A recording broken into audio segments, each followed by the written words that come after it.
Episode की शुरू वैसे होती है जहाँ पे खत्म हुआ था। इसी बीच में वहाँ पे और एक पुलिस वाला आ जाता है और वो क्यू से कहता है कि जरा रुकना तो, हे लड़के तुमसे कह रहा हूँ। ये सुन के क्यू रुक जाता है और उन्हें देखने लग जाता है। फिर वो पुलिस वाला कहता है कि वहीं पे खड़े रहो। ये कहकर वो पुलिस वाला क्यू की स्कूटी चेक करने लग जाता है और इसी बीच में उस पुलिस वाले को क्यू के स्कूटी से कुछ मिल जाता है। फिर वो पुलिस वाला क्यू से पूछता है कि ये क्या है। क्यू उसे देख के कहता है कि मुझे नहीं पता, ये मेरा नहीं है।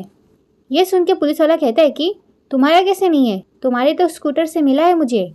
फिर क्यू कहता है कि मुझे इसके बारे में कुछ नहीं पता, ये मेरा नहीं है। फिर वो पुलिस वाला कहता है कि इंस्पेक्टर गिरफ्तार कर लो इसे। और ये सुनते बाकी पुलिस वाले क्यू को पकड़ लेते हैं और क्यू कहता है कि रुको, छोड़ो मुझे, ये मेरा नहीं है। पर वो लोग क्यू की बात सुनते नहीं हैं। वो लोग क्यू को पकड़ के पुलिस स्टेशन लेके जाते हैं।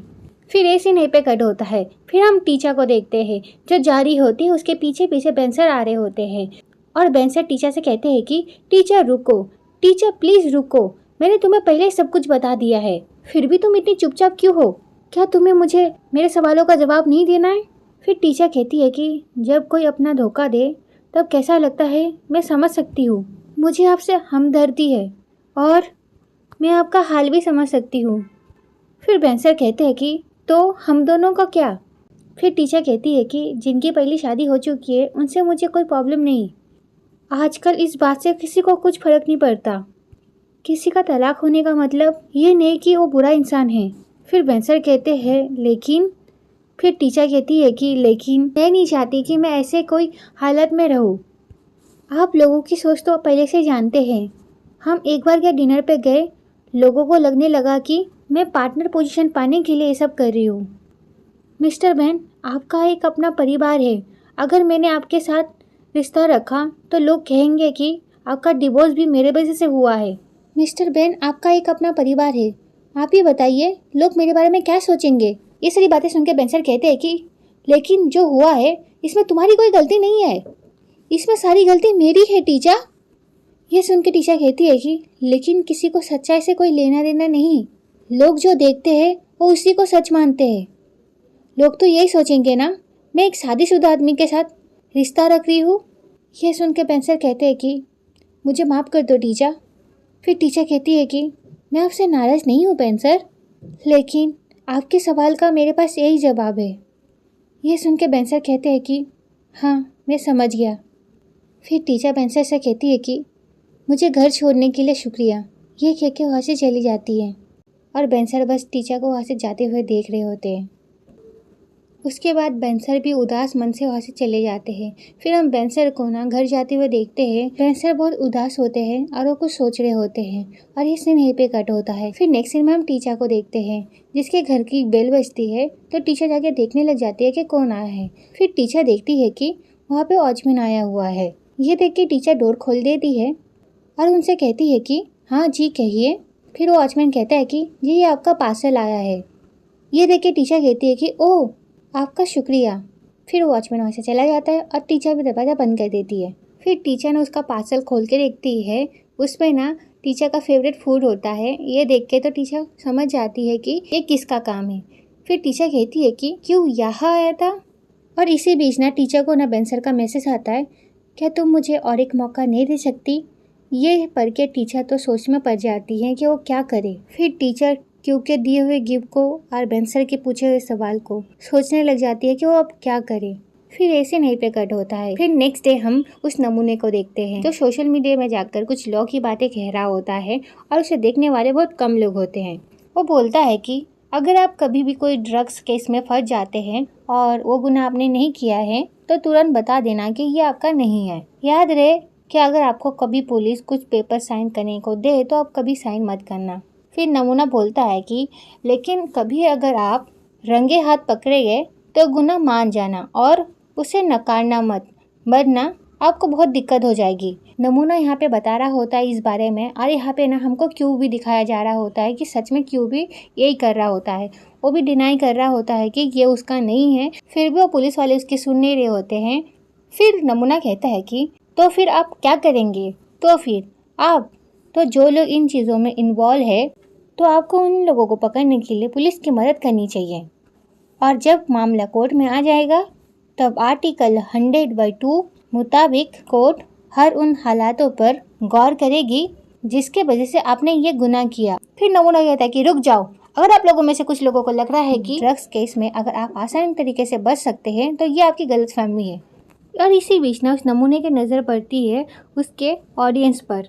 वो कहता है कि अरे ये क्या, मैं आप लोगों के साथ कब से बात कर रहा हूँ और 30 व्यूज़ और बस 20 लाइक, ऐसे कैसे हो सकता है। ये कह के ना वो अपने ऑडियंस को देखने लग जाता है और ये सीन यहीं पे कट होता है। और ऐसा मेरे साथ भी होता है, ठीक है ना। आप लोग भी मेरे वीडियोस में ठीक से प्यार नहीं देते हैं। फिर नेक्स्ट सीन में हम टीचा को देखते हैं जो अपने केबिन में जा रही होती है। इसी बीच ना वो देखती है कि अब तक क्यों नहीं आया है। फिर वो डाला से पूछती है कि डाला क्यों कहा है, अभी तक आया क्यों नहीं। फिर डाला कहती है कि वो तो अभी तक आया नहीं है और ना उसने मुझे बताया है कि वो कहाँ है, शायद आपने उसे कोर्ट जाने के लिए कहा था। ये सुनकर तो टीचर सोच में पड़ जाती है। फिर हम क्यू को देखते हैं जो किसी को कॉल करता है। फिर एसी नहीं पे कट होता है। फिर हम टीचर को देखते हैं जिसे किसी का कॉल आया होता है। टीचर इस कॉल को उठाती है और कहती है कि हेलो। टीचर को किसी और का नहीं, उसकी मॉम का कॉल आया होता है। तो टीचर कहती है कि मॉम क्या बात है। फिर टीचर अपनी मॉम से कहती है कि मॉम मैं एक अर्जेंट मीटिंग में हूँ, तो हम बाद में बात करते हैं, ओके ठीक है बाय। ये कहकर फ़ोन कट कर देती है। थोड़ी देर के लिए तो मुझे ऐसा लगा कि टीचर को क्यू का कॉल आया है, पर ऐसा नहीं था। फिर हम क्यू को देखते हैं जिसने किसी और को नहीं अपनी माँ को कॉल किया होता है। वो अपनी मॉम से कहता है कि माँ आप बिज़ी है क्या, पुलिस वालों ने मुझे अरेस्ट किया है। ये कहते ये सीन यहीं पे कट होता है। फिर हम क्यू के पापा को देखते हैं जो कुछ काम कर रहे होते हैं। इसी बीच ना क्यू के दोस्त वहाँ पे आ जाते हैं। फिर पॉन क्यू के पापा से कहता है कि क्या कल रात को क्यू घर नहीं आया क्या। फिर क्यू के पापा कहते हैं कि हाँ नहीं आया।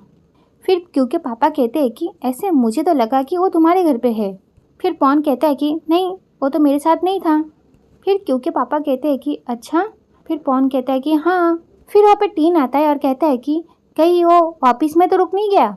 टीचर की लाइफ में कुछ प्रॉब्लम्स चल रही है, हो सकता है उसके साथ ही रुक गया होगा, जाके उसके करीब रह सके। ये सुन के पॉन कहता है कि हाँ तुम्हारे बात में पॉइंट तो है। फिर पॉन कहता है कि रुको मैं उसे कॉल कर लेता हूँ, देखे तो भाई वो क्या कर रहा है। फिर वो क्यू को कॉल करता है। फिर पॉन कहता है कि बदमाश लड़के आउट ऑफ कंट्रोल हो रहे हो। फिर क्यू कहता है कि पहले मुझसे वादा करो कि तुम डैड को इस बारे में कुछ नहीं बताओगे। पर क्यू को पता नहीं होता कि फ़ोन लाउड स्पीकर में होता है। तो उसके दोस्त तो मज़े ले रहे होते हैं क्यू के और कहते हैं कि फिर पॉन कहता है कि ठीक है नहीं बताऊंगा अंकल को। ये कि कल की रात तुमने टीचर के साथ ऑफिस में बिताई, और ये सारी बातें कह के ना वो लोग हंस रहे होते हैं। फिर क्यू कहता है कि मैं अरेस्ट हो गया हूँ, पुलिस स्टेशन में हूँ इस वक्त। ये सुनकर तो सब लोग शॉक हो जाते हैं। उसके बाद क्यू के पापा और उसके दोस्त भाग भाग के पुलिस स्टेशन आते हैं। फिर क्यू के पापा कहते हैं कि क्यों अपने पापा की आवाज़ सुन के बाहर आता है और देखता है कि उसके पापा आए हैं और वो कहता है कि ओह नो। फिर क्यू कहता है कि डैड। फिर क्यू के पापा कहते हैं कि क्यों ये सब कैसे हुआ, कल रात क्या हुआ हमारे साथ। फिर क्यू गुस्सा करते हुए अपने दोस्तों से कहता है कि मैंने कहा था ना डैड को कुछ मत बताना। फिर पॉन कहता है कि जब तुम ये बात बता रहे थे तब फ़ोन स्पीकर पे था और हम तीनों साथ में बैठे हुए थे। फिर क्यू के पापा कहते हैं कि तुमने मुझे क्यों नहीं बताया, क्यों इतनी बड़ी बात तुम मुझसे छुपाना चाहते थे। फिर क्यू कहता है कि मैं नहीं चाहता था कि आपको चिंता हो। फिर टीन कहता है कि पर क्यों, तुझे अरेस्ट क्यों किया, ऐसा क्या किया तूने। फिर पॉन कहता है कि क्या नशे में ड्राइव कर रहे थे क्या। फिर टीन कहता है कि नहीं यार ऐसा नहीं हो सकता, क्यों जैसा जिम्मेदार लड़का ऐसा नहीं कर सकता। फिर पॉन कहता है कि तो फिर क्या तू ओवर स्पीड था। और टीन कहता है कि क्या लाइसेंस तेरा एक्सपायर हो गया। फिर क्यू कहता है कि नहीं ये सब रीज़न नहीं है, मैं ड्रग्स के वजह से फंसा हूँ यहाँ पे। ये सुन के सब लोग शॉक हो जाते हैं और कहते हैं कि क्या। फिर क्यू कहता है कि पर ये मेरे पास कैसे आए मुझे भी नहीं पता, और मेरे नहीं है, मैं बिल्कुल निर्दोष हूँ। और इसी बीच ना वहाँ पे एक पुलिस वाला आ जाता है और कहता है कि अपने बेटे से कहिए वो अपना गुनाह मान ले, मैंने उसे रंगे हाथ पकड़ा है। अच्छा होगा वो अपना गुनाह मान ले तो इसकी सज़ा कम हो सकती है। फिर क्यू के पापा कहते हैं कि इसके पास लॉ की डिग्री है, ये जल्दी एग्ज़ाम देने वाला है, ये ड्रग्स लेके अपना भविष्य बर्बाद नहीं करेगा।